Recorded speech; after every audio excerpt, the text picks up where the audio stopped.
ஒரு குரு, இளம் சீடர்கள் எதிரில் உட்காந்துருக்கிறாங்க. குரு பாடம் நடத்திக்கிட்டு இருக்கிறார். சீடர்களுக்கு ஒரு ஆசை, அதாவது ஒரு முக்கியமான மந்திரத்தை நம்ம குருநாதர்கிட்ட இருந்து கற்றுக்கணும் அப்படிங்கிறது அவங்க ஆசை. அது என்ன மந்திரம்னா, இறந்தவரை உயிர்ப்பிக்கக்கூடிய புனித மந்திரம், அதாவது செத்தவங்களுக்கு மீண்டும் உயிர் உண்டாக்குகிற மந்திரம். குருவே, தயவு பண்ணி அந்த மந்திரத்தை எங்களுக்கு உபதேசிக்கணும் அப்படின்னு கேட்டாங்க. அது ரொம்ப ஆபத்தானது, அது என்னத்துக்கு உங்களுக்கு வேண்டாமேன்னாராம் குரு. எங்களுடைய நம்பிக்கை உறுதிப்படுறதுக்காகத்தான் கேட்குறோம், வேற ஒன்றும் இல்லை அப்படின்னு நாங்களாம் சீடர்கள். பக்குவப்படாத அறிவுங்கிறது ரொம்ப ஆபத்தானது அப்படின்னாராம் குரு. இது சீடர்களுக்கு புரியல. அது எப்படிங்க பக்குவப்படாத அறிவு ஆபத்தானதுன்னு சொல்கிறீங்க, அப்படின்னா என்ன அப்படின்னு கேட்டிருக்காங்க சீடர்கள். குரு அதுக்கு விளக்கம் கொடுத்தாராம். அந்த மந்திரத்தை எப்போ பயன்படுத்தணுங்கிறது முக்கியம். அதை அறியக்கூடிய ஞானம் ஏற்படுகிற வரைக்கும் அதை தெரிஞ்சுக்காமல் இருக்கிறது தான் நல்லது, இல்லைன்னா ஆபத்துன்னாராம். ஆனால் அந்த சீடர்கள் அதை கேட்குற மாதிரி இல்லை, ரொம்ப பிடிவாதம் பண்ண ஆரம்பிச்சிட்டாங்க. சரி வாங்க சொல்கிறேன்னார் குரு. எல்லாரும் வந்தாங்க. அந்த புனித மந்திரத்தை அவங்களுக்கு ரகசியமாக உபதேசம் பண்ணார். உபதேசம் பண்ணிவிட்டு அவங்களுக்கு எச்சரிக்கையும் கொடுத்தார். இந்த மந்திரத்தை நல்லா ஆராய்ச்சி பார்த்ததுக்கு அப்புறம்தான் உச்சரிக்கணும், அவசரப்பட்டு எதுவும் செஞ்சிடக்கூடாது அப்படின்னு ஒரு தடவைக்கு பல தடவை எச்சரிக்கை கொடுத்தார். சரின்னு சொல்லிவிட்டு அவங்கெல்லாம் மந்திரத்தை கற்றுக்கிட்டு எழுந்திரிச்சு போயிட்டாங்க. ஒரு நாள் அந்த சீடர்கள் எல்லாம் மணற்பாங்கான இடத்துல அப்படியே நடந்து போயிட்டு இருக்கிறாங்க. ஒரு பாலைவன பகுதி மாதிரி ஒரு இடம். அங்கே ஒரு இடத்துல எலும்புகள் குவியலாக கிடந்தது. உடனே இந்த சீடர்கள் முன்ன பின்ன யோசிக்காம, தியானமும் பண்ணாம, அந்த மந்திரத்தோட பயனை சோதிச்சு பார்க்கணும் அப்படின்னு நினச்சிக்கிட்டு அந்த மந்திரத்தை உச்சரிக்க ஆரம்பிச்சிட்டாங்க. அவ்வளோதான். உடனே என்னாச்சு தெரியுமா, அந்த எலும்புகள் எல்லாம் ஓநாய்களாக மாறி அவங்கள துரத்த ஆரம்பிச்சுட்டுது. சீடர்கள் எல்லாம் தலைதெறிக்க ஓட ஆரம்பிச்சிட்டாங்க. ஓநாய்களும் விடலை, அவங்கள துரத்தி பிடிச்சி கடித்து கொதற ஆரம்பிச்சுட்டுது. அப்போ தான் அந்த சீடர்களுக்கு குரு சொன்ன அறிவுரையோட அர்த்தம் புரிஞ்சுது. பக்குவப்படாத அறிவு ஆபத்தானது அப்படிங்கிறது. அதனால் இதிலேருந்து நாம் தெரிஞ்சுக்க வேண்டியது என்னென்னா, நாம் நம்ம அறிவை வளர்த்துக்கிட்டால் மட்டும் போதாது, அந்த அறிவை எப்போ எப்படி பயன்படுத்தணும் அப்படிங்கிற பக்குவமும் நமக்கு வரணும். அப்போ தான் வாழ்க்கை நல்லபடியாக அமையும், இல்லைன்னா இடைஞ்சல் தான். இந்த காலத்தில் சில சின்ன பிள்ளைங்களுக்கே அறிவு ரொம்ப பக்குவப்பட்டிருக்குங்கிறத உணர முடியுது. ஒரு சின்ன பையன் பள்ளிக்கூடத்தில் மார்க் லிஸ்ட் கொடுத்தாங்க, வாங்கிக்கிட்டு அவசரமாக வீட்டுக்கு ஓடினான். எதிரில் வந்த ஒருத்தர் கேட்டார், என்ன அவசரம், ஏன் இப்படி வேகமாக ஓடுறேன்னார். எங்கள் அம்மா கிட்ட அடி வாங்கணும், அதுக்காக தான் ஓடுறேன்னா. அடி வாங்கிறதுக்காக இவ்வளவு அவசரம்னார் அவர்.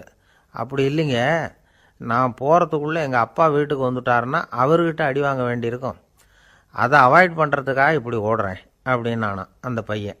ஒரு பெரியவர் உட்காந்துருக்கிறார், அவரை சுற்றி அவருடைய தோழர்கள் உட்காந்துருக்கிறாங்க. ஏதோ ஒரு முக்கியமான செய்தியை அவர் அவங்களுக்கு சொல்லிகிட்டு இருக்கிறார். அவங்களும் ஆர்வமாக கேட்டுக்கிட்டு இருக்கிறாங்க.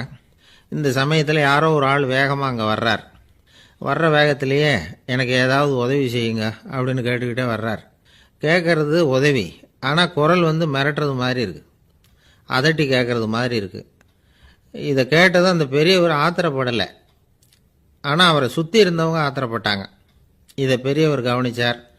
கொஞ்சம் அமைதியாக இருங்கன்னார். வந்தவரை கூப்பிட்டார், அவருக்கு சில பொருள்களை கொடுத்தார். என்னங்க இப்போ உங்களுக்கு மகிழ்ச்சி தானே அப்படின்னார்.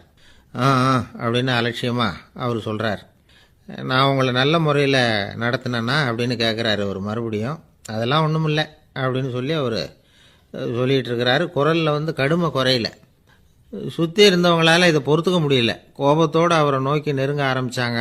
பெரியவர் அவங்களையெல்லாம் தடுத்து நிறுத்தினார். வந்தவரை வாங்க என்னோட அப்படின்னு சொல்லி அழைச்சிட்டு போனார். வீட்டுக்கு போனார். அங்கே போனதும் இன்னும் சில பொருள்களை எடுத்து அவர்கிட்ட கொடுத்தார். இப்போ திருப்தி தானே, நான் உங்ககிட்ட நல்ல முறையில் நடந்துக்கிட்டேனா அப்படின்னார். அவர் முகம் இப்போ தான் கொஞ்சம் மலர்ந்தது. ரொம்ப நன்றி, இறைவன் உங்கள் குடும்பத்துக்கு எல்லா நன்மைகளையும் செய்வான் அப்படின்னு சொன்னார். இதே வார்த்தைகளை என்னுடைய தோழர்கள்கிட்டே சொல்லிட்டீங்கன்னா அவங்க கோபம் தணிஞ்சிரும், வர முடியுமான்னார். கண்டிப்பாக வர்றேன் அப்படின்னாரு. மறுநாள் காலையில் அந்த இடத்துக்கு வந்தார். அதே மாதிரி சொல்லிவிட்டு அவர் போயிட்டார். தோழர்கள்லாம் ரொம்ப வியப்போடு பெரியவரை பார்த்தாங்க. அந்த பெரியவர் தான் நபிகள் நாயகம். அவர் சொன்னார், ஒருத்தன் ரொம்ப ஆசையாக ஒரு ஒட்டகத்தை வளர்த்துக்கிட்டு வந்தான். ஒரு நாள் அந்த ஒட்டகம் கயத்தை அறுத்துக்கிட்டு ஓடி போயிட்டுது. அக்கம் பக்கத்தில் இருக்கிறவங்கெல்லாம் அந்த ஒட்டகத்தை பிடிக்கிறதுக்கு முயற்சி பண்ணாங்க. அதை துரத்திட்டு ஓடினாங்க. ஒட்டகம் வந்து தாறுமாறாக ஓட ஆரம்பிச்சிது. இந்த சமயத்தில் ஒட்டகத்தை வளர்த்தவன் அங்கே ஓடி வந்தான். நீங்கள் அதை ஒன்றும் செய்ய வேணாம், விட்டுருங்க. அதோட சுபாவம் எனக்கு நல்லா தெரியும். அதை சுலபமாக என்னோடய வழிக்கு கொண்டுட்டு வந்துட முடியும். நான் பார்த்துக்கிறேன், விட்டுருங்கோ அப்படின்னா. எல்லாரும் விலைக்கு போயிட்டாங்க. இவன் என்ன செஞ்சான் தெரியுமா? கொஞ்சம் புல்லை கையில் எடுத்துக்கிட்டு அந்த ஒட்டகத்தை நெருங்கினான். அவ்வளவுதான். அது ஓடி வந்து இவன் காலடியில் உட்காந்துக்கிட்டது. செல்லமாக அதை அப்படியே தடவி கொடுத்தான். முதுகில் ஏறி உட்காந்துக்கிட்டான். அது பாட்டுக்கு சாதுவாக நடந்து போகுது. இந்த கதையை நபிகள் நாயகம் தம்முடைய தோழர்களுக்கு சொல்கிறார். ஒட்டகத்தை மட்டும் இல்லை, சில மனிதர்களையும் கூட சில விதத்தில் அணுகி தான் அவர்களை வந்து சீர்திருத்த வேண்டியிருக்குது அப்படிங்கிறத அவங்களுக்கு உணர்த்தினார். இது ஒரு அழகான உளவியல் அணுகுமுறை. சில குடும்ப தலைவர்கள் கூட இந்த ஒட்டகம் மாதிரி நடந்துக்கிறது உண்டு. அப்புறம் அடங்கி போகிறதும் உண்டு. ஒரு குடும்ப தலைவர் காலையில் எழுந்திரிச்சதுலேருந்து சத்தம் போட்டு கத்திக்கிட்டு இருப்பார். பக்கத்தில் இருந்தவங்கெல்லாம் ஓடி போய் சமாதானம் பண்ணி பார்த்தாங்க. அவர் ஓயறது மாதிரி தெரியல. கடைசியில் அவர் மனைவி வந்தாங்க. நீங்கள் எல்லாம் விலைக்கு போயிடுங்க, அவர் சுபாவம் எனக்கு தெரியும், நான் பார்த்துக்கிறேன் அப்படின்னாங்க. சரின்னு எல்லோரும் போயிட்டாங்க. சாயந்தரமாக வந்து பார்க்குறாங்க. அவர் சத்தம் இல்லாமல் ஒரு மூலையில் உட்காந்துருக்கிறார். ரொம்ப சாதுவா. ஆச்சரியமாக இருந்தது. என்னம்மா பண்ணீங்கன்னு கேட்டாங்க. அது ஒன்றும் இல்லைங்க, ஒரு வேளை சாப்பாட்டை நிறுத்தினேன், பட்னி போட்டேன், அவ்வளவுதான் அப்படின்னாங்க அந்த அம்மா. ஒரு ஊரில் ஒரு இளைஞன் இருந்தான். ஒரு நாள் அவன் ஒரு குருவை தேடிட்டு புறப்பட்டான். ஊரை விட்டு வெளியில் போனான். போகிற வழியில் ஒரு காடு. அந்த காட்டில் ஒரு மரத்தடியில் ஒரு பெரியவர் உட்காந்துருக்கிறார். அமைதியாக மௌனமாக அவர் அமர்ந்திருக்கிறார். இந்த பெரியவரை விசாரிக்கலாம், குருவை தேடி கண்டுபிடிக்கிறதுக்கு இவர் ஏதாவது ஒரு வழி சொல்லி கொடுப்பார் அப்படின்னு நினச்சிக்கிட்டு அவரை நெருங்கினான். ஐயா, எனக்கு ஒரு குரு தேவை, எங்கே கிடைப்பார்? அவரை எப்படி அடையாளம் கண்டுபிடிக்கிறது? அதை பற்றி ஏதாவது விவரம் சொன்னீங்கன்னா நான் கண்டுபிடிச்சிக்குவேன் அப்படின்ட்டுருக்கான். பெரியவர் நிமிர்ந்து பார்த்தார். தம்பி, அது ரொம்ப சுலபம். அவர் வயசானவராக இருப்பார். என்னை விட சுமார் 30 வயசு அதிகமாக இருக்கும். அவர் ஒரு மரத்தடியில் தான் உட்காந்துருப்பார் அப்படின்ட்டுருக்கான். சரிங்க பெரியவரே, அது என்ன மாதிரியான மரம், எப்படி இருக்கும் அப்படின்னு கேட்டிருக்கான். பெரியவர் அந்த விவரங்களையும் சொல்லியிருக்கிறாரு. அது மட்டும் இல்லை, சந்திக்கிற நாள், நேரம், வினாடி முதற்கொண்டு எல்லா விவரங்களையும் துல்லியமாக சொன்னாராம்.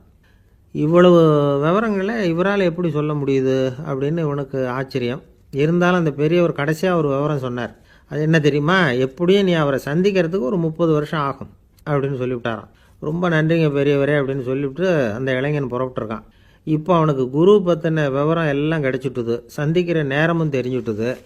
ஆனால் 30 வருஷம் அவரை தேடி அலைய வேண்டியிருக்குமே. அவன் தேட ஆரம்பித்தான். காடு மலை எல்லாம் சுற்றி அலைஞ்சான். பல வருஷங்கள் தேடினான். அழுத்து போயிட்டான். கடைசியில் அவனுக்கும் வயசாகிட்டுது. கடைசியில் தன்னுடைய சொந்த ஊருக்கே திரும்பி போய்கிட்டு இருந்தான். அங்கே ஒரு மரத்தடியில் அவன் தேடிக்கிட்டு இருந்த குருநாதர் கிடைச்சார். யார் அவருன்னா, 30 வருஷத்துக்கு முன்னாடி வழி சொல்லி கொடுத்தாருல அதே பெரியவர். அவருக்கு இப்போ 30 வயசு அதிகமாக இருந்தது. அதே மரம்.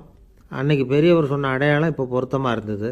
இப்போ அந்த பெரியவர் சொன்னார், சரியாக வந்து சேர்ந்துட்டேன், வா, உனக்காக தான் நான் இவ்வளவு காலமும் காத்துக்கிட்டு இருந்தேன் அப்படின்னாராம். என்ன சொல்கிறீங்கன்றிருக்கான். 30 வருஷத்துக்கு முன்னாடி என்கிட்ட வந்தியே, அப்போவே என் காலம் வந்து முடிஞ்சு போயிருந்தது. அப்போவே என்ன உனக்கு அடையாளம் தெரியல, அதனால் இவ்வளவு காலம் உனக்காக காத்துட்ருக்கும்படி ஆகிட்டுது அப்படின்னாராம். ஐயா, அப்போவே நீங்கள் சொல்லியிருக்கலாமே, இதுதான் 30 வருஷம் கழித்து நீ சந்திக்க போகிற இடம், நான் தான் உன்னுடைய குரு அப்படின்னு சொல்லியிருக்கலாமே அப்படின்ட்டுருக்கான்.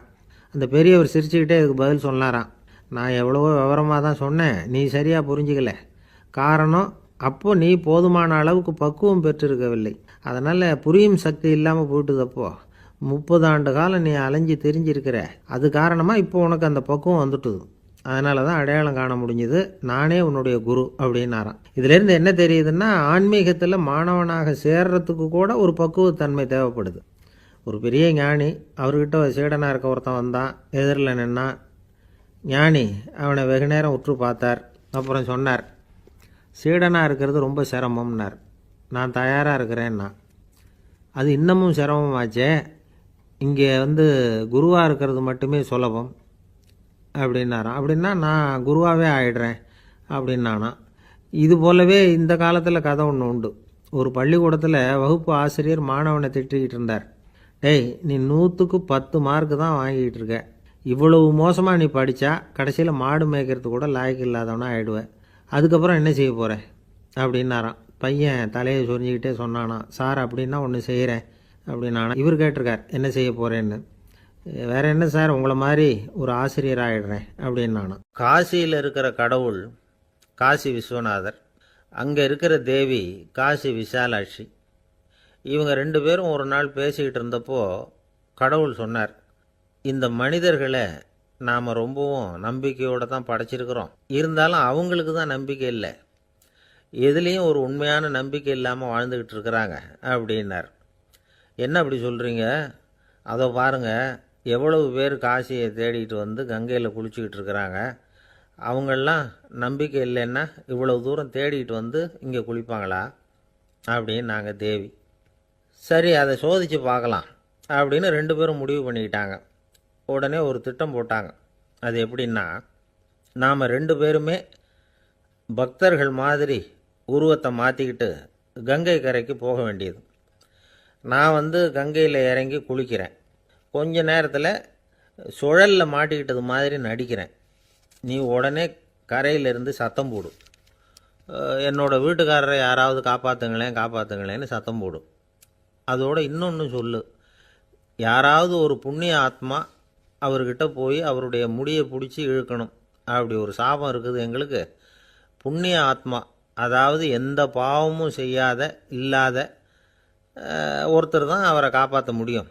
அப்படிப்பட்டவங்க யாராவது வெள்ளத்தில் குதித்து என்னுடைய கணவரை காப்பாற்றுங்கோ அப்படின்னு நீ சத்தம் போடு, கூச்சல் போடு, என்ன நடக்குதுன்னு பார்க்கலாம் அப்படின்னார் கடவுள். சரின்னு சொல்லி 2 பேருமா சாதாரண பக்தர்கள் மாதிரி கங்கை கரைக்கு வந்து சேர்ந்தாங்க. அவர் இறங்கி குளித்தார். திட்டம் போட்டது மாதிரியே சுழலில் மாட்டிக்கிட்டது மாதிரி கத்துனார்.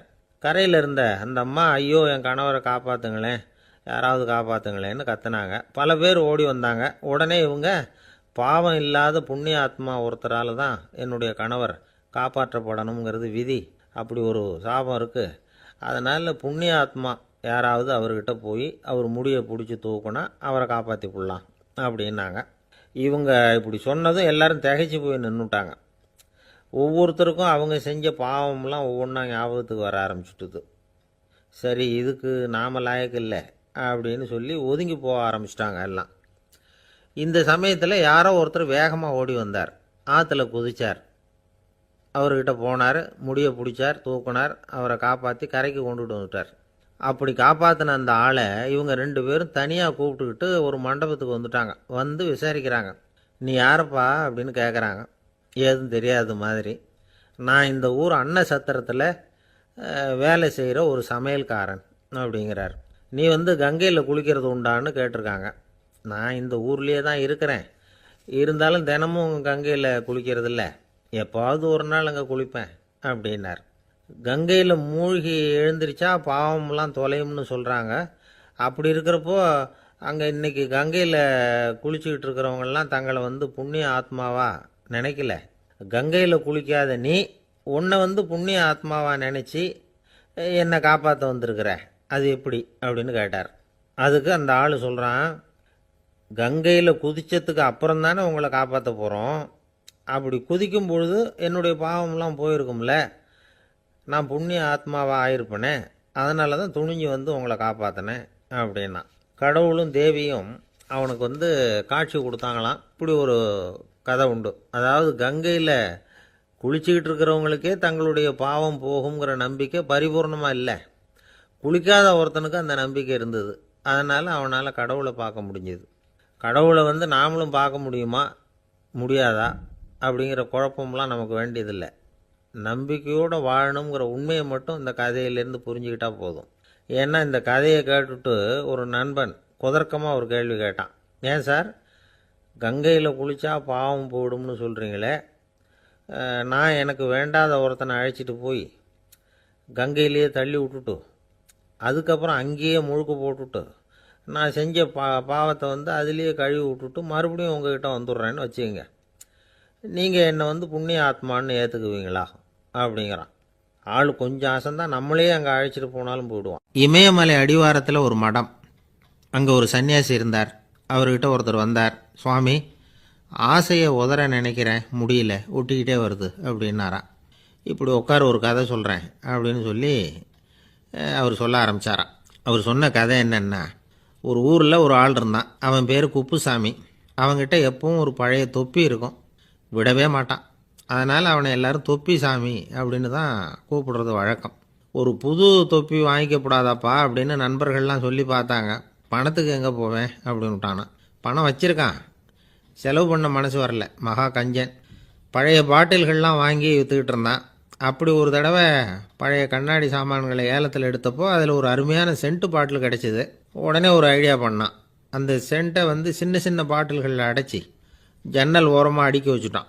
அதை விற்றா நிறைய பணம் கிடைக்குமே. அதனால் இதுக்கு இடையில் ஒரு நாள் அவன் அப்படியே உட்காந்துருந்தான். அந்த நேரம் நண்பன் வந்தான். ஏண்டா உன் பழைய தொப்பியை மாற்றப்படாதா, ஊரில் எல்லாரும் கேலி பேசுகிறாங்களே உன்னை தொப்பி சாமின்னு அப்படின்னு சொல்லி கேட்டிருக்கான்.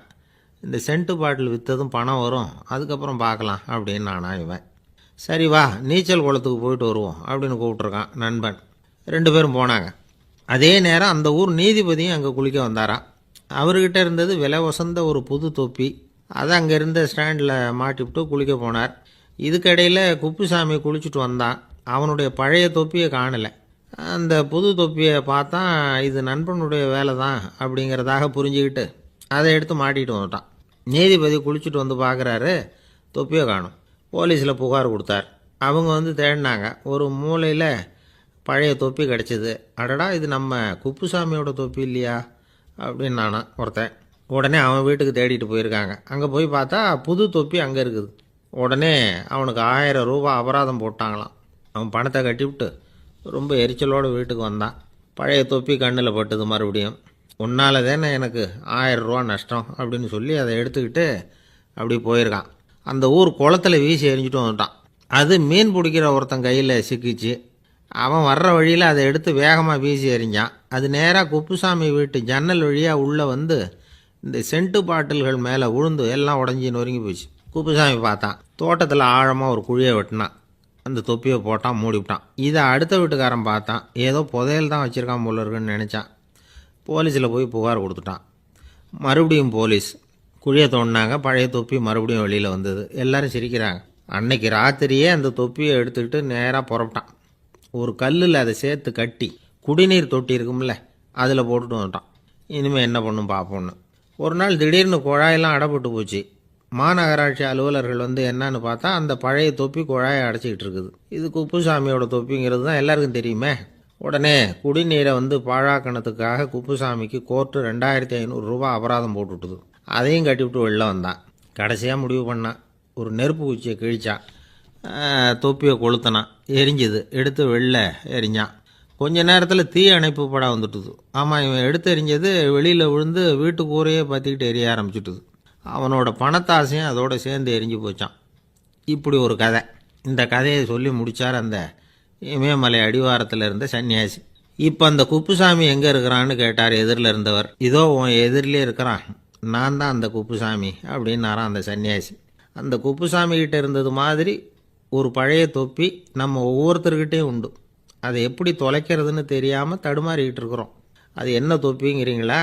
அதுதான் நம்மை சூழ்ந்திருக்கிற மாயை அப்படிங்கிறார் சுவாமி சின்மயானந்தர்.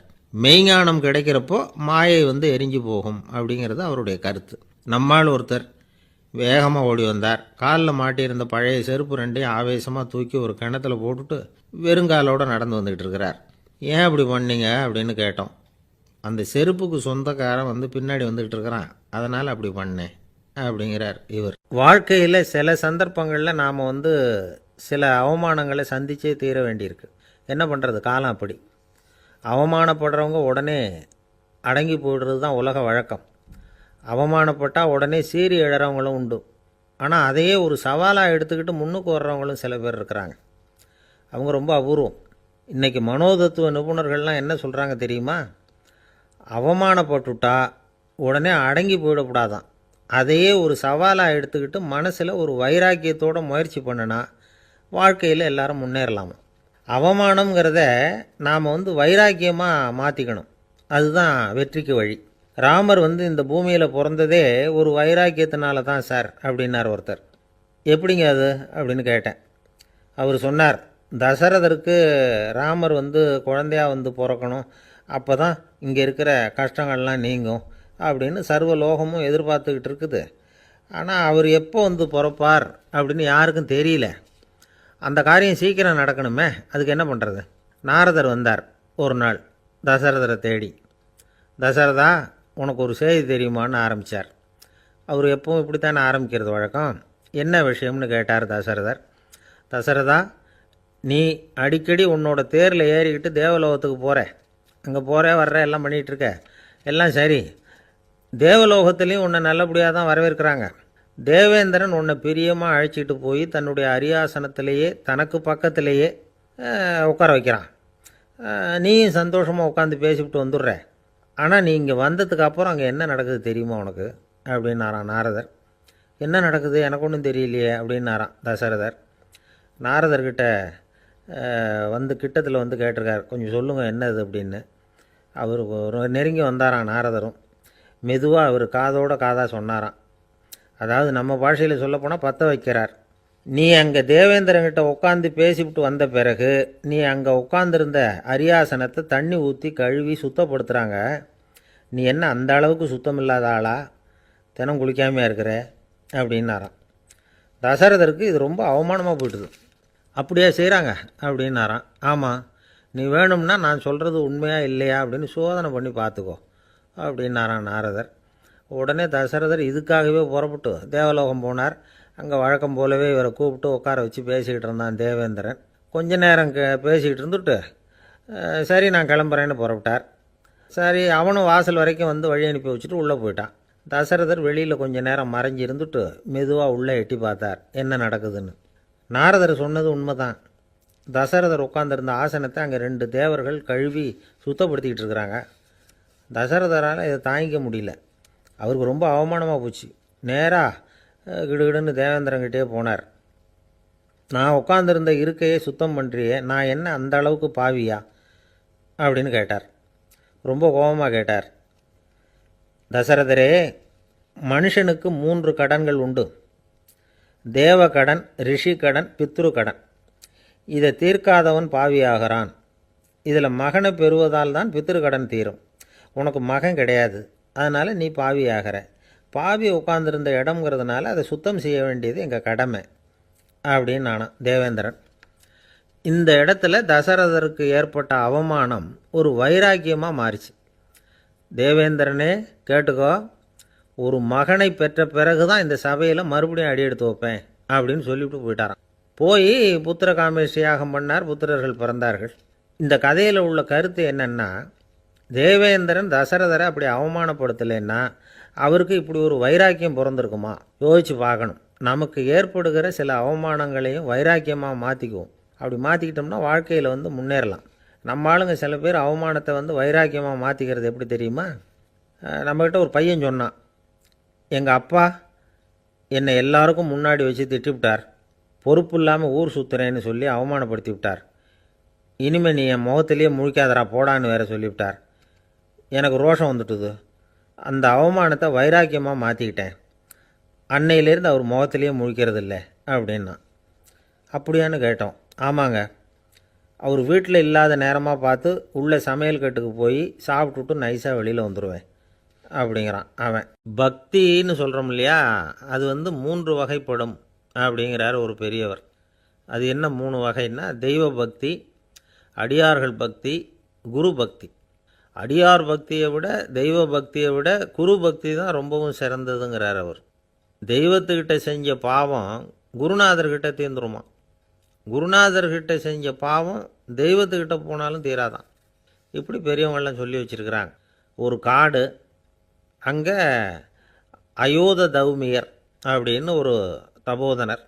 அவர் பல மாணவர்களை ஒன்றா சேர்த்து ஒரு குருகுலம் நடத்திக்கிட்டு இருக்கிறார். பல தரப்பட்டவங்க, பல திறப்பட்டவங்க மாணவர்கள் அதில் சேர்ந்து படிச்சுக்கிட்டு இருக்கிறாங்க. பாஞ்சால ராஜகுமாரன் ஒருத்தனும் அந்த குருகுலத்தில் சேர்ந்து படிச்சுக்கிட்டு இருக்கிறான். அவன் பேர் ஆருணி. பெரிய இடத்து புள்ள, இருந்தாலும் படுப்பில் ரொம்ப கெட்டிக்காரனாக இருந்தான். அவன் தான் அங்கே முதல் மாணவன். ஒரு நாள் குருநாதர் அந்த அரசகுமாரனை கூப்பிட்டார். நம்ம குருகுலத்துக்கு சொந்தமான வயலில் தண்ணீர் பெருகி வெள்ளம் வந்து பயிரை வந்து அழிக்குதான், அதனால் நீ போய் மடையை அடைச்சிட்டு வந்துடும் அப்படின்னார். அந்த அரசகுமாரன் உடனே புறப்பட்டான். குருநாதர் சொல்லிட்டார்ல, உடனே புறப்பட்டான். நான் பெரிய இடத்து பிள்ளையாச்சே, ராஜகுமாரனாச்சே, ரொம்ப செல்வாக்கூட வளர்ந்தவனாச்சே, நான் போய் வயலில் இறங்கி வேலை செய்கிறதா அப்படின்னுலாம் அவன் நினைக்கல. குருநாதர் கட்டளையை நிறைவேற்ற வேண்டியது நம்ம கடமை அப்படின்னு நினச்சான். உடனே ஒரு மண்வெட்டியை தூக்கி தோளில் வச்சுக்கிட்டு புறப்பட்டு போயிட்டான். வயலுக்கு போனான். பார்த்தான், தண்ணி கரையை உடச்சிக்கிட்டு வயலுக்குள்ளே ஏகமாக பாஞ்சிக்கிட்டு இருக்குது. இவன் மண்வெட்டியால் களிமண்ணை புல்லோடு சேர்த்து புல் பத்த மாதிரி வெட்டி வெட்டி போட்டான். இருந்தாலும் மடையை அடைக்க முடியல. தண்ணி அதை மீறி வந்துக்கிட்டே இருக்குது. தண்ணி வேகமாக வயலுக்குள்ளே போய்கிட்டே இருக்குது. போடுற பத்தையெல்லாம் கரைஞ்சி கரைஞ்சி போயிட்டுருக்கு. இருந்தாலும் இவன் தன்னுடைய முயற்சியை கைவிடலை. வெட்டி வெட்டி போட்டுக்கிட்டே இருக்கிறான். காலையில் அங்கே போனவன் சாயந்தரம் வரைக்கும் இப்படி செஞ்சுக்கிட்டு இருக்கிறான். உடம்பும் மனசும் ரொம்பவும் சோர்ந்து போச்சு. இருந்தாலும் குருநாதர் இட்ட கட்டளையை நிறைவேற்றாமல் இருக்கிறோமேங்கிற ஒரு குறை அவனுக்கு இருக்குது. குரு கட்டளையை நிறைவேற்றாத நான் இன்னமும் இருக்கணுமா அப்படின்னு யோசனை பண்ண ஆரம்பிச்சிட்டான். என்ன செய்யலாம்னு பார்த்தான். நம்ம குருநாதர் இட்ட பணிக்காக இந்த உடம்பையே தியாகம் பண்ணலாம் அப்படின்னு முடிவு பண்ணான். தண்ணி பாயுதில் அதுக்கு குறுக்க விழுந்து அப்படியே மடையை அடைச்சிக்கிட்டு அப்படியே படுத்துட்டான். இது மற்றவங்களுக்கு தெரியாது. அன்னைக்கு ராத்திரி ஒரு விளக்கு முன்னாடி உட்காந்து குருநாதர் பிள்ளைங்களுக்கு பாடம் சொல்லி கொடுத்துக்கிட்டு இருக்கிறார். முதல் வரிசையில் இருக்கக்கூடிய ராஜகுமாரனை காணலை. நம்ம ஆருணி எங்கே போனா அப்படின்னு சொல்லி மற்ற மாணவர்களை விசாரித்தார். இப்போ அவங்க சொன்னாங்க, சுவாமி அவன் காலையில் வயலுக்கு மடையை அடைக்கிறதுக்காக போனான், நீங்கள் தான் போக சொன்னீங்க, இன்னும் திரும்பி வரல அப்படின்னு ஒரு பையன். குருநாதர் உடனே ஒரு தீவெட்டி எடுத்துக்கிட்டு மாணவர்களை அழைச்சிக்கிட்டு வயலுக்கு போனார். அங்கே போய் பார்த்தா ஆளை காணும். ஆருணி ஆருணின்னு சொல்லி சத்தம் போட்டு கூப்பிட்டு பார்க்குறார். நான் இங்கே இருக்கேன் குருநாதா அப்படின்னு காலுக்கு அடியிலேருந்து ஒரு சத்தம் வருது. குனிஞ்சு பார்த்தா அவன் மடையில் படுத்துருக்குறான். என்னப்பா இதுன்னார். காலையிலேருந்து இந்த மடையை அடைச்சி பார்த்தேன் சுவாமி, முடியல, அதனால் இப்படி குறுக்க படுத்துட்டேன். என்னை தாண்டறதுக்கு பயந்து போய் தண்ணியை தேங்கி நின்றுட்டுது அப்படின்னா. அவனுடைய குரு பக்தியையும் அவனை தாண்டறதுக்கு அஞ்சு நிற்கிற தண்ணி தேக்கத்தையும் பார்த்துட்டு எல்லாரும் ரொம்ப ஆச்சரியப்பட்டு போயிட்டாங்களாம். ஆருணி எழுந்திரிச்சு வா அப்படின்னு கூப்பிட்டாரான் குருநாதர். அவன் தண்ணீரை பொழந்துக்கிட்டு எழுந்திரிச்சு வந்தானான். அதனால் அவனுக்கு உத்தாலகன் அப்படின்னு ஒரு பேர். உத்தாலகன்னா தண்ணீரை பிளந்தவன் அர்த்தம். அந்த உத்தாலகன் மாதிரி இந்த காலத்து மாணவர்களுக்கும் குரு பக்தி வேணும் அப்படின்னு சொன்னோம் ஒரு பள்ளிக்கூடத்தில். உடனே நிறைய மாணவர்கள் எழுந்திரிச்சு நின்னாங்க. சார், நீங்கள் எங்களை இன்னமும் சரியாக புரிஞ்சுக்கலன்னு நினைக்கிறோம். அன்னைக்காவது ஒருத்தன் அப்படி இருந்தான், இன்றைக்கி ஏகப்பட்ட உத்தாலகர்கள் இருக்கிறோம். எங்கள் வாத்தியார் கட்டளை இட்டால் இப்போவே அது மாதிரி வயலுக்கு போய் மடையில் குறுக்கப்படுத்துக்கிறதுக்கு இந்த வகுப்பில் உள்ள அத்தனை பேரும் தயாராக இருக்கிறோம் அப்படின்னாங்க. அப்படியா அப்படின்னு சொல்லி கேட்டோம் ரொம்ப சந்தோஷமாக. ஒருத்தன் ரொம்ப அடக்கமாக எழுந்திரிச்சான். அப்புறம் சொன்னான், ஆமாம் சார், வகுப்பில் இவர் நடத்துகிற பாடத்தை கேட்டுக்கிட்டு இருக்கிறத விட பேசாமல் போய் மடையில் படுத்துடுறது ஒன்றும் கஷ்டமான காரியமாக இருக்காது, அதனால தான் எல்லாரும் அங்கே போகிறேன்னு சொல்கிறோம் அப்படிங்கிறான். கங்கை கரை தோட்டம் பக்கத்தில் ஒரு ஆசிரமம், அங்கே ஒரு பெரியவர் தங்கியிருக்கிறார். அவர் தான் ராமகிருஷ்ண பரமஹம்சர். அந்த ஆசிரமம் இருந்த இடம் கரக்பூர். வங்காளத்தில் பொதுவாக எல்லாரும் மீன் சாப்பிட்றது உண்டு. கங்கையில் குளிச்சுட்டு கையில் ஒரு மீனோடு வர்றது வழக்கம். இவர் இருக்கிற இடத்துக்கு கங்கையில் படகு வழியாக வரணும். அப்படி தான் எல்லோரும் வருவாங்க. வர்றவங்கள ஒன்று கூட்டி ஆன்மீக விஷயங்களை பற்றி பேசிக்கிட்டு இருப்பார். ஒவ்வொரு நாள் ஒவ்வொருத்தர் நகரத்துக்கு போகணும். வரும்பொழுது மீன் கொண்டுக்கிட்டு வரணும். அதுக்கு ஒரு அட்டவணையே உண்டு ஆசிரமத்தில். அது பிரகாரம் ஒரு நாள் சுவாமி யோகானந்தர் படகில் போனார். படகை செலுத்தினவங்க ராமகிருஷ்ணரையும் சுவாமி யோகானந்தரையும் மற்றவங்களையும் பித்தர்கள் அப்படின்னு சொல்லி ஏளனமாக பேசினாங்க. அவங்க என்ன பைத்தியம் பிடிச்சவங்க அப்படிங்கிறது மாதிரி. சுவாமி யோகானந்தருக்கு ரொம்ப மென்மையான இதயம். இவங்க இப்படி கண்ணாபின்னான்னு பேசுகிறத பார்த்தா மீனை வாங்கிட்டு திரும்புகிறப்போ என்ன நடக்குமோ அப்படிங்கிற பயம் வேறு வந்துட்டுது அவருக்கு. அவ்வளவு மென்மையானவர். இதை தெரிஞ்சுக்கிட்ட ராமகிருஷ்ணர், யோகானந்தா இங்கே வா அப்படின்னு கூப்பிட்டார். இவர் கண்ணீரை தொடச்சிக்கிட்டே கிட்ட போனார். சொன்னார், ஐயா, படகு ஓட்டுறவங்க உங்களை பற்றி மோசமாக பேசுகிறாங்க. என்ன திட்டினா பரவாயில்ல, ஆனால் உங்களை அவங்க திட்டுறாங்க, அதை என்னால் தாங்கிக்க முடியல அப்படின்னார். இதை கேட்டதும் ராமகிருஷ்ணருக்கு கோபம் வந்துட்டு தான். என்னது, உன்னுடைய குருவை பற்றி அவங்க மோசமாக பேசும்பொழுது நீ சும்மா இருந்தியா, வெளியில் போ அப்படின்னு விட்டார். குரு நிந்தனை செய்கிறப்போ அதை கேட்டுக்கிட்டு சும்மா இருக்கலாமா?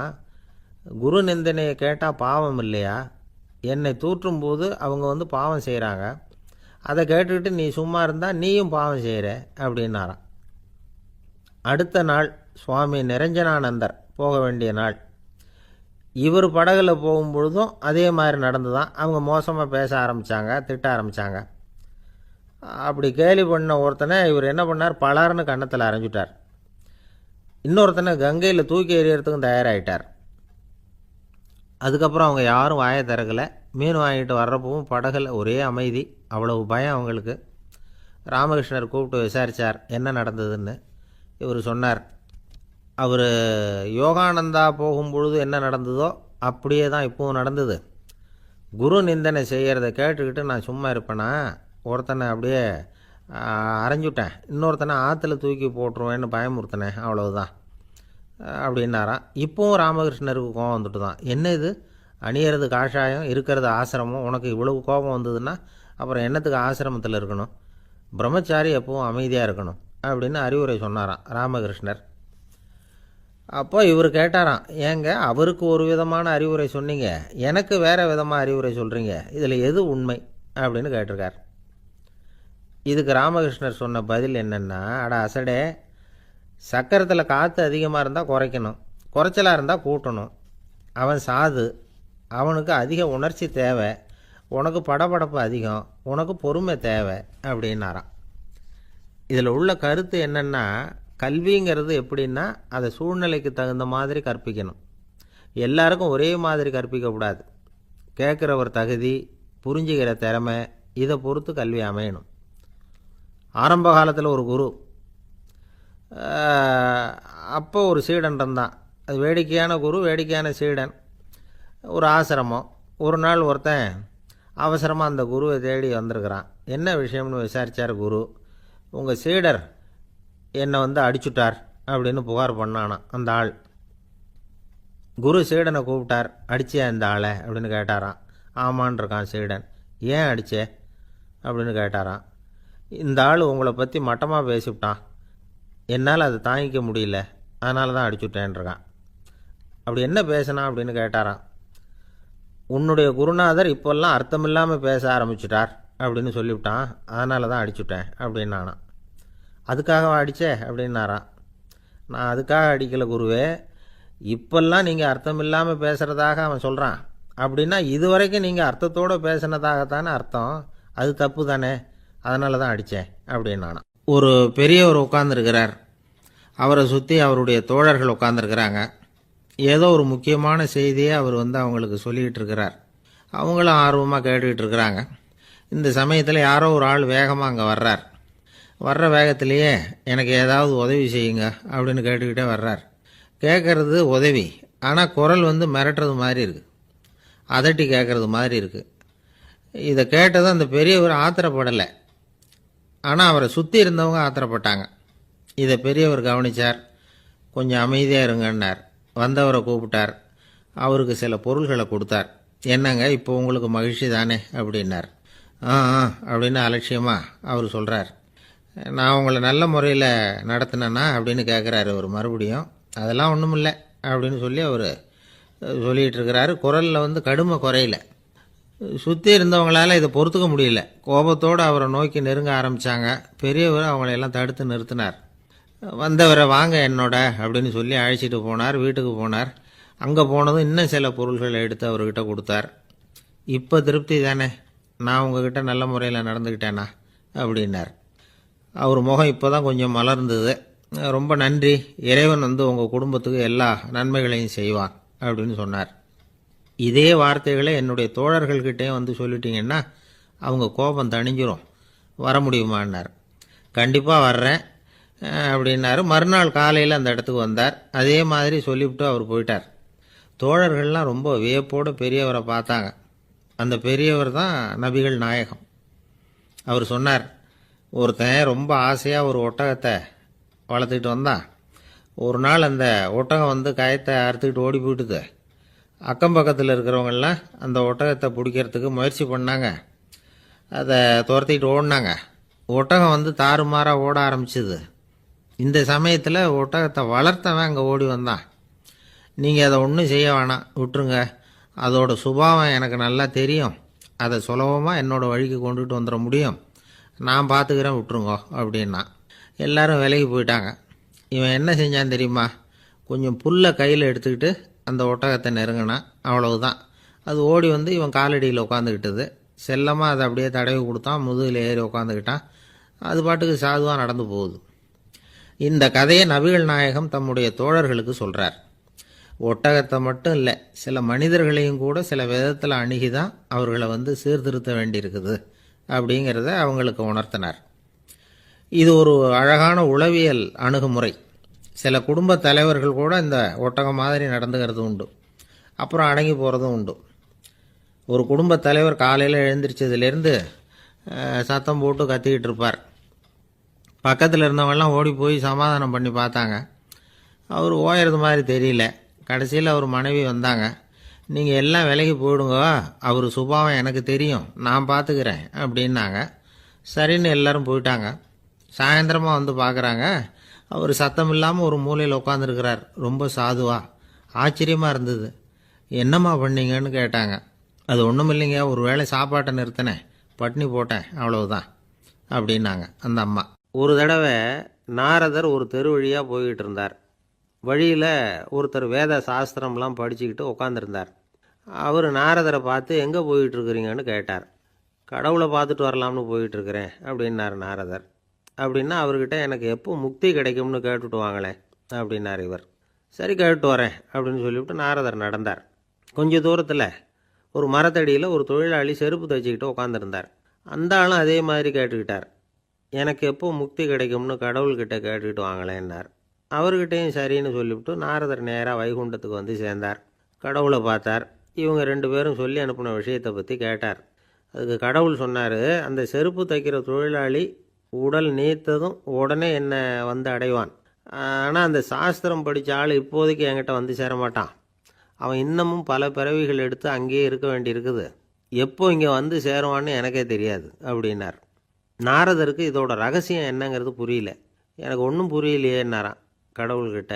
சீக்கிரம் புரிஞ்சுக்குவேன், நீ திரும்பி போகிறப்போ நான் இங்கே வைகுண்டத்தில் என்ன செஞ்சுக்கிட்டு இருக்கேன்னு கேட்டால், ஒரு ஊசியின் துவாரத்தில் ஒரு யானையை கோத்துக்கிட்டு இருக்கிறேன்னு அவங்கக்கிட்ட சொல்லு அப்படின்னார் கடவுள் சிரிச்சுக்கிட்டே. நாரதர் பூமிக்கு திரும்பினார். கடவுளை பார்த்தீங்களா, எப்படி இருக்கார் அப்படின்னு விசாரித்தார் வேத சாஸ்திரம் படித்தவர். ஓ பகவானா, அவர் வந்து யானையை வந்து ஊசியின் காதில் நுழைச்சிக்கிட்டு இருக்கிறார் பார்த்தேன்னார் நாரதர். ஊசி காதில் யானையா, அது எப்படி முடியும்? நீங்கள் சொல்கிறத நான் நம்ப மாட்டேன்னு விட்டார் அவர். சரி, இந்த ஆளுக்கு இறைவன் பேரில் நம்பிக்கை இல்லை அப்படிங்கிறத நாரதர் புரிஞ்சுக்கிட்டார். அடுத்தபடியாக அந்த தொழிலாளி இருந்த இடத்துக்கு போனார். இறைவனை பார்த்தீங்களான்னு கேட்டார் அவர். பார்த்தேன், ஒரு ஊசி துவாரத்தில் யானையை கோத்துக்கிட்டு இருந்தார் அப்படின்னு சொல்லிவிட்டு நாரதர் அந்த ஆள் முகத்தை கவனித்தார். அந்த தொழிலாளி இதை கேட்டுட்டு கொஞ்சம் கூட ஆச்சரியப்படலை. அவரால் முடியாத காரியம் கூட உண்டானார். என்ன இப்படி சொல்கிற, ஊசியின் துவாரத்தில் யானையை கோக்க முடியும்னு நீ நம்புறியா அப்படின்னு கேட்டார் நாரதர். நிச்சயமாக நம்புகிறேன்னார் அவர். அது எப்படி அப்படின்னு கேட்டார் இவர். இதை பாருங்கள், நான் இந்த ஆலமரத்தடியில் தான் தினமும் உட்காந்துருக்கிறேன். தினமும் இந்த மரத்திலிருந்து எவ்வளவோ பழம் கீழே விழுது. இந்த பழத்தில் இருக்கிற ஒவ்வொரு விதையிலேயும் உள்ள ஒரு ஆலமரம் இருக்குது. ஒரு சின்ன விதைக்குள்ள ஒரு பெரிய ஆலமரம் இருக்க முடியுங்கிறப்ப ஊசி துவாரத்தில் கடவுள் வந்து யானையை நுழைய வச்சாருங்கிறத ஒத்துக்கிறதுல என்ன கஷ்டம் இருக்குது அப்படின்னு ரொம்ப சர்வசாதாரணமாக பதில் சொன்னாராம் அந்த தொழிலாளி. நாரதர் யோசனை பண்ணார். இந்த தொழிலாளி வேத சாஸ்திரங்களையெல்லாம் படிக்கலைன்னா கூட அறிவுபூர்வமாக சிந்தித்து இறைவனை நம்புகிறான். அதனால தான் கடவுள் இந்த ஆளுக்கு சீக்கிரம் முக்தி கிடைக்கும்னு சொன்னார் அப்படிங்கிறத புரிஞ்சுக்கிட்டாராம். இந்த கதையில் வர்ற கடவுள், நாரதர், வைகுண்டம் இதெல்லாம் ஒரு பக்கம் இருக்கட்டும், ஒரு சின்ன விதைக்குள்ளே ஒரு பெரிய ஆலமரம் தூங்கிக்கிட்டு இருக்கு அப்படிங்கிற உண்மை, அந்தரத்தில் 1000 கிரகங்கள் சுற்றிக்கிட்டு இருக்குங்கிற உண்மை, இதெல்லாம் வந்து நாம் பார்த்துக்கிட்டு தானே இருக்கிறோம். இந்த உண்மைகள் வந்து அதிசயமாக நமக்கு தெரியறதுனால அதை வந்து நம்பாமல் இருந்துட முடியாது. இயற்கையை பரிபூர்ணமாக நம்புங்கள், அந்த நம்பிக்கையே நம்ம வாழ்க்கைக்கு ஆதாரம் அப்படிங்கிறத விளக்கறதுக்காக தான் இந்த கதை. இந்த காலத்தில் நம்ம பிள்ளைங்களுக்கெல்லாம் இது மாதிரி நம்பிக்கை அதிகமாகவே இருக்குது. ஒரு நாள் ஒரு சின்ன பையன்கிட்ட கேட்டேன், ஏன்பா கடவுள் வந்து ஒரு பானைக்குள்ளே ஒரு யானையை நுழைய வச்சுட்டாருன்னு சொன்னால் அதை நீ நம்புவியா அப்படின்னு கேட்டோம். நம்புவேன் சார், அது ஒன்றும் பெரிய அதிசயம் இல்லைன்னா. எப்படிறான்னு கேட்டோம். எப்படின்னா அந்த பானை வந்து அந்த யானையை விட பெருசாக இருந்திருக்கும், அவ்வளவுதான் அப்படின்னு சொல்கிறான். ஒரு ஜென் துறவி, அவருக்கு ரொம்ப வயசாயிட்டுது, கடைசி காலம். நண்பர்களெல்லாம் கூப்பிட்டார். நண்பர்களே, நான் வித்தியாசமான முறையில் சாகணும்னு ஆசைப்படுறேன், அதுக்கு ஏதாவது யோசனை சொல்லுங்களேன் அப்படின்னு கேட்டாராம். நண்பர்கள் சிரித்தாங்க. என்ன பேச்சு பேசுகிறீங்க, சாவறதுங்கிறது என்ன விளையாட்டுத்தனமான காரியமா அப்படின்னு கேட்டிருக்காங்க. அந்த துறவி கொஞ்ச நேரம் யோசனை பண்ணார். அப்புறம் கேட்டாராம், இது வரைக்கும் யாராவது நடந்துக்கிட்டே இறந்துருக்குறாங்களா அப்படின்னாராம். எல்லாரும் இல்லைன்னாங்களாம். ஒருத்தர் மட்டும் சொல்லியிருக்கார், அப்படியும் ஒருத்தர் இறந்துருக்கிறதாக ஒரு கதையில் படிச்சிருக்கிறேன், ஒரு ஞானியால் தான் அப்படியெல்லாம் செய்ய முடியும் அப்படின்னு அவர் சொன்னாராம். சரி, அப்படின்னா அந்த முறை நமக்கு வேணாம், நின்றுக்கிட்டே யாராவது உயிரை விட்டுருக்காங்களா அப்படின்னு விசாரித்தாராம். அப்படியும் ஒருத்தர் இறந்துருக்கிறார் அப்படின்னாங்களாம். மறுபடியும் அந்த துறவி யோசனை பண்ணியிருக்கிறார். ஏதாவது வித்தியாசமான முறையில் நாம் போகணும் அப்படிங்கிறது அவருடைய விருப்பம். மனிதன் எப்படி வாழ்கிறானோ அப்படி இறப்பது தான் நல்லது. சரி, யாராவது தலைகீழாக யோகம் செய்யும் நிலையில் இறந்துருக்கிறாங்களா அப்படின்னு விசாரித்தாராம். நண்பர்கள் சிரித்தாங்க. தலைகீழாக நின்னபடி இறந்ததாக நாங்கள் கேள்விப்பட்டதே இல்லை, அது முடியாத காரியம் அப்படின்ட்டுருக்காங்க. இப்போ அந்த துறவிக்கு திடீர்னு உற்சாகம் வந்துட்டுது. உடனே எழுந்திரிச்சார், தலைகீழாக நின்னார், அப்படியே உயிரை விட்டுட்டார். அவ்வளோதான். அந்த மடாலயத்தில் ஒரே குழப்பம், எப்படி அவரை கீழே இறக்கி படுக்க வைக்கிறது அப்படின்னு புரியல. இப்படி உயிர் விடுறதை பற்றி அவங்க இது வரைக்கும் கேள்விப்பட்டதும் இல்லை. உண்மையிலேயே இவர் இறந்து தான் போனாராங்கிறதும் தெரியல. சோதித்து பார்த்தாங்க. இதய துடிப்பு, நாடி துடிப்பு எல்லாம் நின்று போயிருந்தது. இவர் எப்பவும் இப்படி தான், என்ன பண்ணுறது இப்போது அப்படின்னு சொல்லி எல்லாரும் குழம்பிக்கிட்டு இருக்கிற சமயத்தில் ஒரு பெரிய ஒரு யோசனை சொன்னார். இந்த துறவியோட மூத்த சகோதரி பக்கத்து மடாலயத்தில் இருக்கிறாங்க, அவங்கள இங்கே அழைச்சிட்டு வந்தால் ஏதாவது வழி கிடைக்கும் அப்படின்னார். அந்த அம்மாவுக்கு 90 வயசு. அழைச்சிட்டு வந்தாங்க. ஒரு குச்சியை ஊன்றிக்கிட்டு அப்படியே மெதுவாக நடந்து வந்தாங்க. தம்பி, தலைகீழாக நின்று உயிர் விட்டு இறக்கிறத பார்த்தாங்க. தம்பின்னு கூப்பிட்டு பார்த்தாங்க, ஒன்றும் காணோம். உடனே என்ன பண்ணாங்க, தன்னுடைய கைத்தடியால் தம்பியோட உடலை ஒரு தட்டு தட்டினாங்க. ஏப்பா, சாகிறப்பவும் உன்னுடைய குறும்புத்தனத்தை விடலையா, இப்படியாடா சாகிறது, ஒழுங்காக செத்து தொலை அப்படின்னாங்களாம். அவ்வளவுதான். உடனே அந்த துறவி திரும்பி நேராக நின்னார். அக்கா, கோவப்படாத, நான் ஒழுங்காக சாகிறேன், எப்படி செத்தா என்ன, எல்லாம் எனக்கு ஒன்று தான் அப்படின்னு சொல்லிவிட்டு அப்படியே தரையில் படுத்து உயிரை விட்டாராம். அதுக்கப்புறம் அந்த அம்மா கோலை கையில் எடுத்துக்கிட்டு அப்படியே திரும்பி கூட பார்க்காம அவங்க பாட்டுக்கு போயிட்டாங்களாம்.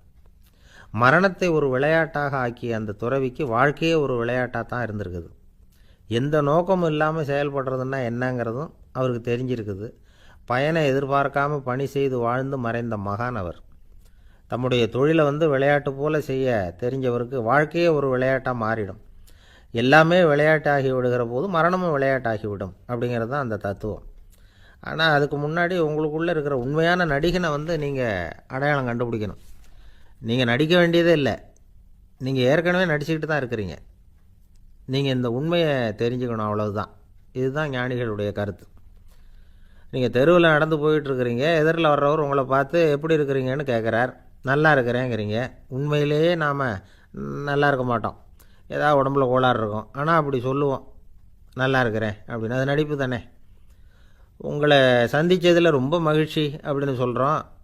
உடனே கொஞ்சம் நிதானமாக யோசித்து பாருங்கள், உண்மையிலேயே உங்கள் மனசு மகிழ்ச்சி அடைஞ்சுட்டுதா? அது நடிப்பு தானே. வாழ்க்கையை சரியாக புரிஞ்சுக்கிட்டால் எல்லாமே நடிப்புங்கிறது புரியும். கல்யாண பத்திரிக்கை அனுப்பியிருந்தேனே, ஏன்டா வரலன்னு கேட்டானா ஒருத்தன். வந்திருந்தேனே அப்படின்னானா இவன். டேய், ஏன்டா போய் சொல்கிற, நான் பத்திரிக்கையே உனக்கு அனுப்பலையே அப்படின்ட்டுருக்கான் அவன். அதுக்கு இவன் சொன்னானா, பத்திரிக்கை அனுப்புனேன்னு நீ போய் சொல்கிறப்போ கல்யாணத்துக்கு வந்தேன்னு நான் போய் சொல்லக்கூடாதா அப்படின்னானா.